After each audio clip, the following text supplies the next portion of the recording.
Assalamualaikum warahmatullahi wabarakatuh. Waalaikumsalam warahmatullahi wabarakatuh. Alhamdulillah Rabbil Alamin. Alhamdulillah wassalatu wassalamu ala rasulillah. Wala haula wala quwata illa billah. Segala puji dan syukur patut kita panjatkan kehadirat Allah Subhanahu wa Ta'ala, serta salam dan salawat tercurah kepada baginda Rasulullah Nabi Muhammad Sallallahu Alaihi Wasallam, dan tiada daya dan upaya kecuali dari izin Allah Subhanahu wa Ta'ala. Bapak-bapak ustadz yang kami hormati, bahkan kaum muslimin muslimat rahimakumullah, di hari ini saya sangat bersyukur atas izin dan ridho dari Allah sehingga saya boleh datang bersama-sama bertatap muka dengan para ustadz dan dai di acara di saat ini. Pertama saya ingin memperkenalkan biografi atau identitas saya. Saya dulunya adalah seorang mantan pendeta Kristen Protestan.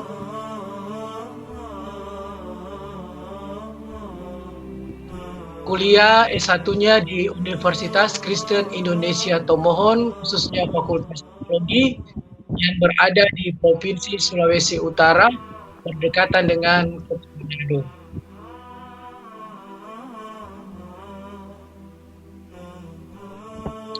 Nama sebelumnya Pendeta Nofriyanto Dolontelide, Sarjana Teologi, Magister of Science.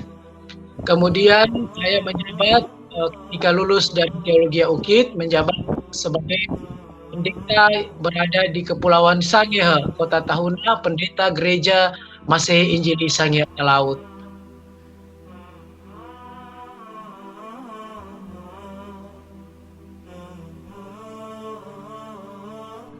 Kemudian sebelumnya saya mempelajari Islam itu ketika saya berada di bangku kuliah di UKIT Tomohon, Fakultas Teologi. Di semester 6 kami diperhadapkan dengan mata kuliah agama Islam.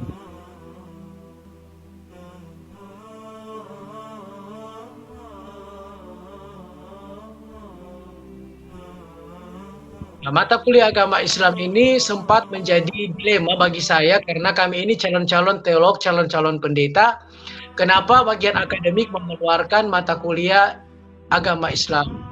Kemudian respon dari dosen saya di UKIT Teologi, mereka mengatakan bahwa mata kuliah agama Islam ini menjadi mata kuliah inti. Kalau tidak diprogram, maka tidak boleh mengikuti praktek pengenalan lapangan, tidak boleh mengikuti kuliah kerja nyata, dan tidak boleh mengikuti ujian serantum 1 atau meja hijau. Ini menjadi persoalan dilematis karena apa? Karena itu yang mengajar bukan ustadz atau kiai. Mengajar mata kuliah inti agama Islam ini adalah pendeta. Sehingga persoalan-persoalan dilematis ini, saya mengikuti aturan akademik, maka saya mengontrak mata kuliah agama Islam ini karena mata kuliah inti. Dulunya Pak, istilahnya ada waktu saya punya zaman kuliah 2004 itu, ada mata kuliah MKIN, MKKDU, MKKB, tetapi agama Islam ini adalah mata kuliah inti dan wajib dikontrak. karena sebagai kriteria persyaratan untuk memenuhi 91. Sehingga saya belajar terus menggali tentang keislaman, sehingga saya agak kurang puas menerima materi yang disajikan oleh dosen agama Islam ini adalah seorang pendeta. Sehingga mereka memberikan kontribusi pemahaman agama Islam itu lebih condong ke sejarah Nabi Muhammad tentang hukum Islam ada 5 makruh, sunnah, sunnah, dan saya juga memahami agama Islam itu dari sejarah Nabi Muhammad saja dan melakukan praktek sholat, Pak. Jadi di UKIT itu 3 semester itu teori membahas tentang eksistensi sejarah dari Nabi Muhammad. Kemudian 3 bulan, ada 1 semester kan 6 bulan. Jadi 3 bulan tentang teori dan 3 bulan itu 1 semester 6 bulan, 3 bulan ke depan itu belajar tentang peragaan sholat. Kami di teologi UKIT sholat.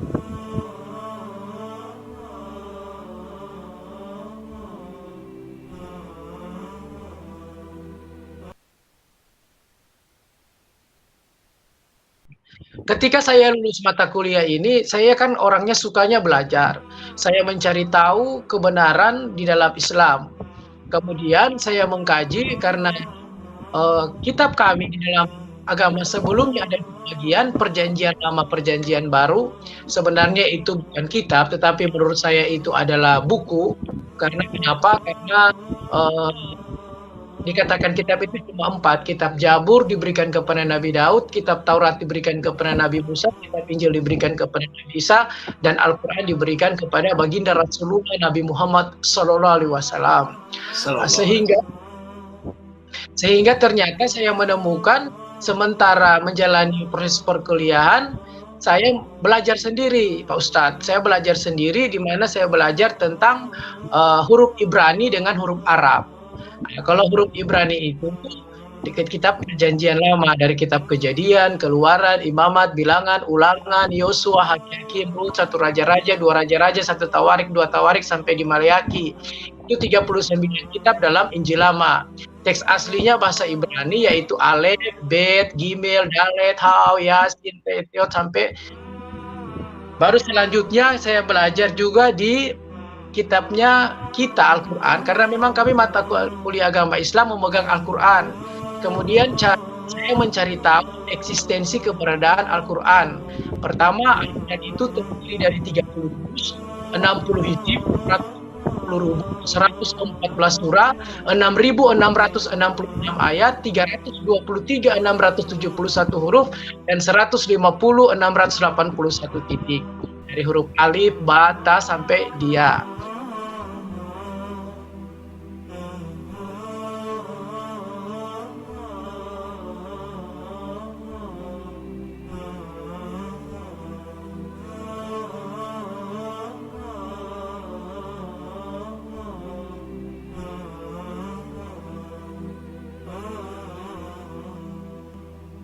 Kemudian ini hanya perbedaannya dari bahasa Ibrani dengan bahasa Arab, hanya bedanya dari bentuk tulisan. Bacaannya sama dari kanan ke kiri.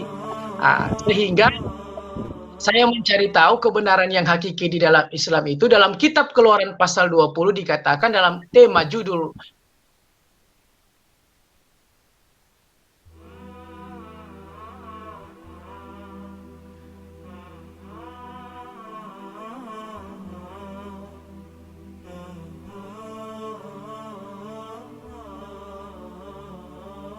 10 firman, jangan ada padamu Allah lain di hadapanku.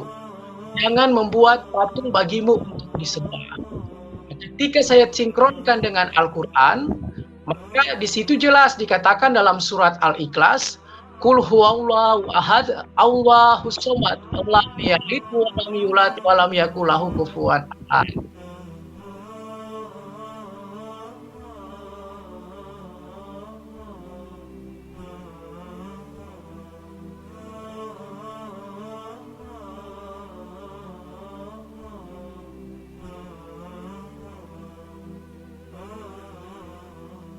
Sehingga cerita sejarah Alkitab Perjanjian Lama dengan Al-Quran sinkron, hanya dibedakan dari bentuk tulisan. Kalau Ibrani itu bentuk tulisannya patah-patah, kayak penyanyi dangdut Anissa Bahar.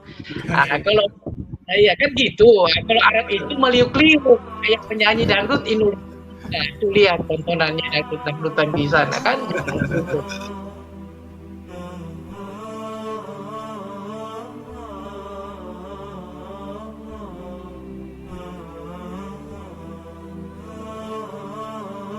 Yang menjadi persoalan dilematis ini ketika bergeser ke penyimpangan perjanjian baru. Perjanjian baru itu 27 kitab dalam agama saya sebelumnya dari kitab Matius. Jadi setelah itu saya mengontrak mata kuliah perjanjian baru, mata kuliah Biblika perjanjian baru. Jadi saya mengontrak itu sampai PB2. Dulu pengenalan bahasa ya Yunani, kemudian pengenalan perjanjian baru, teks aslinya bahasa Yunani, abjadnya yaitu Alef, Bet, Gime, bukan, Alpha, Beta, Gamma, Delta, Epsilon, Iota, Theta, Lambda, Omicron, sampai di Omega. Jadi ketika saya belajar tentang kajian Injil terjemahan Yunani asli dan Yunani Inggris, ternyata pengajarannya itu sudah kontradiktif dengan ajaran dari perjanjian lama. Sehingga saya kan suka belajar, saya mengkaji, ternyata ini sudah diporak-porandakan dengan cara berpikir otak-atik dari Rasul Paulus ketika mengirim surat kepada jemaat di Filipi, Kolose, Tesalonika, Makedonia, Titus, Filemon, itu semua adalah otak-atik dari Rasul Paulus. Sehingga saya sangat dilema belajar tentang agama Islam karena saya berpikir Nabi Isa dengan Rasul Paulus tidak pernah ada titik temu. Kenapa Nabi Isa dituhankan sedangkan Rasul Paulus tidak pernah bertemu dengan Nabi Isa. Kemudian cerita dalam Injil baru itu di situ diceritakan hanya background latar belakang dari Paulus ini, dia kan dulu Saulus. Dia seorang yang sangat jahat. Nah, kemudian dia mendapat katakanlah mendapat karunia itu dari perjalanan menuju ke Damsyik. Itu Kisah Para Rasul 11 ayat 26.